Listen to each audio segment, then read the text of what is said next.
it has not affected him whatsoever all season the way he's played. Like Mitch Marner has been great, but he's been great in every regular season. Exactly. It was always going to come down to the playoffs in terms of the way the market responds. And what bothers me about this whole scenario and these reports that the Leafs are, they're trying to get him to negotiate and they're trying to bring him to the table is that clearly the playoffs do not matter for them. Which is fascinating. It doesn't matter because I believe, based on the reporting and based on what I've heard, you've heard a lot of different things, that if he were to call them up today and say, all right, I'll sign, whatever it is, you give a term, the Rantanen deal. Let's just use that. Sure. Let's say Mitch Marner and his camp say, I'll do 8 years, $12 million. I think they would be dancing in the streets of Salt Lake City tonight. So I don't think it's about waiting for the playoffs. Nope. I think they could get swept in the first round and Marner's pointless and does nothing and they'd still sign him. What do you think? Has this changed your opinion of what he wants to do? No, not necessarily, because I would say it has increased I had always just assumed he's going to want to stay. And now I don't know. Well, I put a little pie chart together today. Did you? Yeah, I put a little pie chart together. Look you at want you me to get into the pie chart? Well, I figured, you know what, the graphs, this is something. Playing around in Excel today? I want to get involved. Now, I had to rely on Doogie and Joe from the Bridge because I had no idea what I was doing. So I must be honest, I haven't quite seen the pie chart yet, so I don't know what it's going to look like. But do you want me to run through my pie chart? I'd love it. Okay, there it is up on the screen. The way I see it, there are 4 outcomes here when it comes to the Maple Leafs and Marner. The two ends of the spectrum are the Maple Leafs walk from him. They determine we're out of the Mitch Marner business. Regardless how he feels, we're going to walk. The other end of the spectrum is Mitch Marner saying, I got to get out of Toronto. I don't want to be here. I don't care what you're offering, what your pitch is. I'm out. Those are the two ends of the spectrum. The two in the middle are Leafs win the negotiation. I'll get to that in a moment. And Marner wins the negotiation. I'll get to that in a moment. So my definition of a Maple Leaf win of the negotiation is actually just a fair contract. That's how much the goalposts have moved because it's Toronto and because of the way they've negotiated with these guys forever. So I would say anything under Matthews cap is a win. Is a win, and anything to the look of like 7 or 8 years on term. So if it's like a 7 or 8 year deal at $13 million, that would be a win for the Leafs. Not for any other team in the league. That would just be maybe a fair deal or actually really beneficial to the player for a lot of different reasons. But for the Leafs and their goalpost, that would be a win. A Mitch Marner win is 6 or less years at Matthews money or more. Here's how my pie chart would play out. Okay? 10% chance the Leafs walk from Marner. I think it's the lowest amount, the lowest number, is that they just determine we're out, we're walking, we're not doing this anymore. Like they determine that without knowing what he'd accept. They come to that conclusion. They watch the playoffs and they're like, watch the playoffs, see it, and say this core 4 philosophy's got to come to an end. Okay? I think there's a 10% chance that happens. There's a chance, but I think it's a very small chance based on history. Because again, you know what George Bush would famously say: "Fool me once, shame on you. Fool me twice, well, you can't get fooled again." Right? That would be what I would say. Is all these people? I hear all these Leaf fans are like, "Oh, it's changing, it's different." They have operated the same way with these guys since day one. Yeah, I'm not over with that. That this is finally going to come to an end. So 10% Leafs walk from Marner. 20% chance the Leafs win the negotiation. They actually hold strong and say, it's an 8-year deal at 12.5. Take it or leave it. And if you don't like it, you can leave.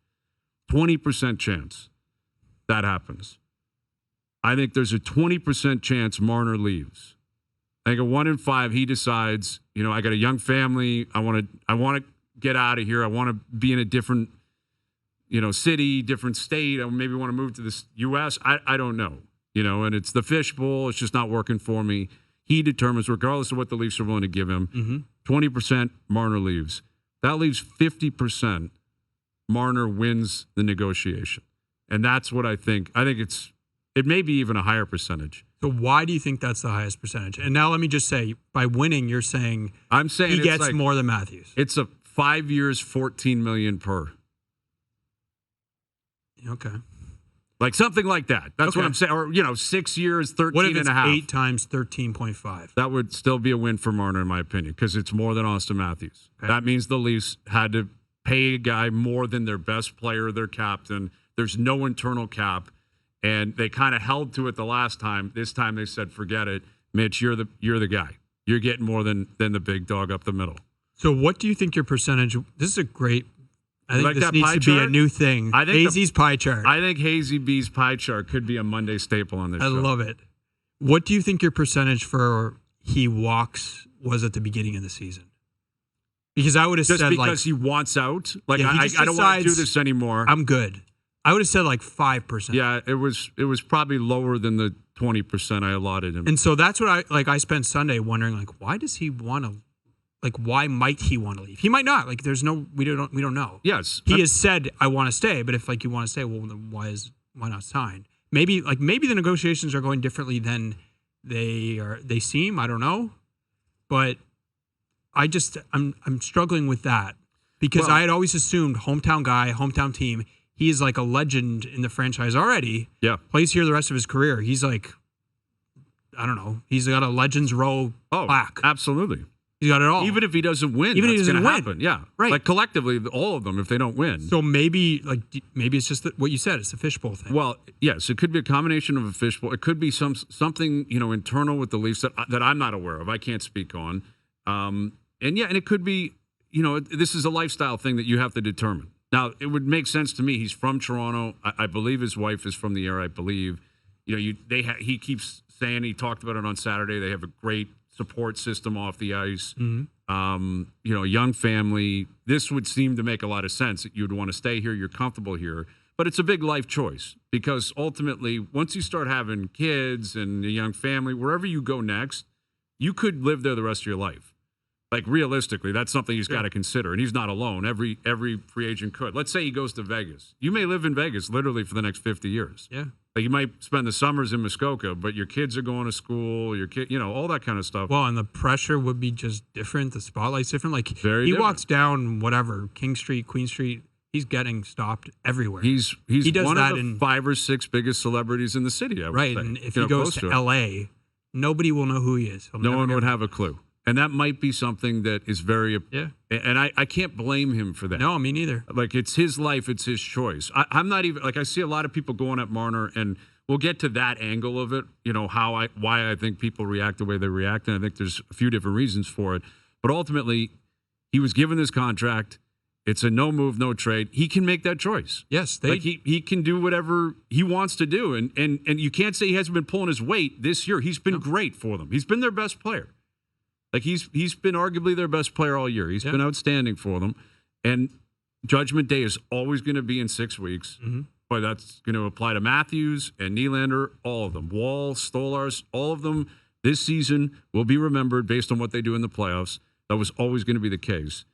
But again, I look at the 50% of the pie chart, Marner wins it because I think the negotiating tactic gets back to my original thought. He knows they're very uncomfortable in a world that doesn't include Mitch Marner as a Maple Leaf. If that's the case, that's a brilliant turn of the tables because you would have thought it was the other way around, where it's like you have to prove to us that you can do what you and I are talking about, but clearly that is not the case. Well, it's the other way around. And that's why I go back to 2 summers ago when they had the chance to turn this, if they wanted to, and there was a reason to, and they have this organizational shakeup. Treliving gets hired a month before Marner's no movement clause kicks in. They decide not to act. They decide we're going to stick with these guys. And you get locked in. Like for 2 seasons, he has all the control. Mm-hmm. If he doesn't want to get traded, he doesn't get traded. He can just walk this right to free agency and hold you over like he has all the leverage. Yeah, he can do whatever he wants. Now he's supposed to fulfill his contract, and again, based on the regular season, he has. Sure. And in the playoffs, hasn't been great, but neither has Austin. Neither has Willie. Like those guys haven't done enough either. No. So it's not like he's on his own.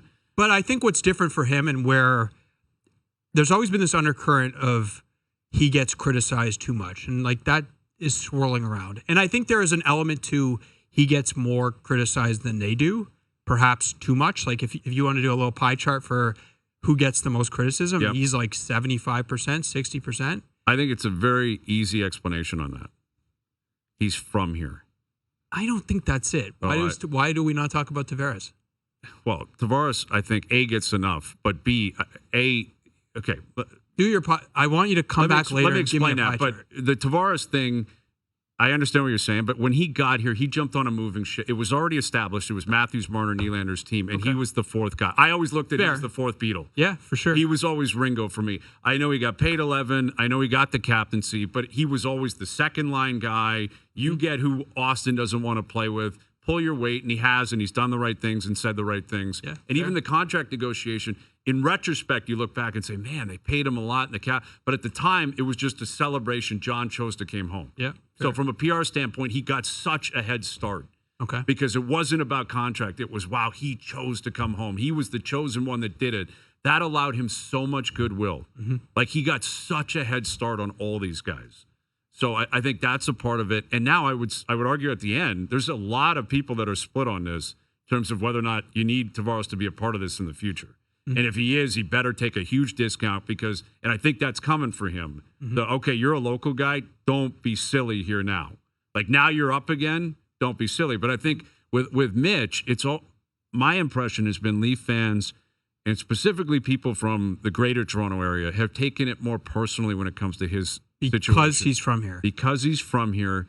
And the understanding is Austin didn't grow up here. Austin didn't grow up dreaming of being a Leaf. He doesn't know the history. Willie didn't grow up here. Willie didn't dream of being a Leaf. Willie doesn't know the history. His dad played all over the league. He never played here. Mitch should know better. Mitch was one of us, quote unquote, before he made it. He's living the dream. And it's like, how dare you hold your status over Leaf fans?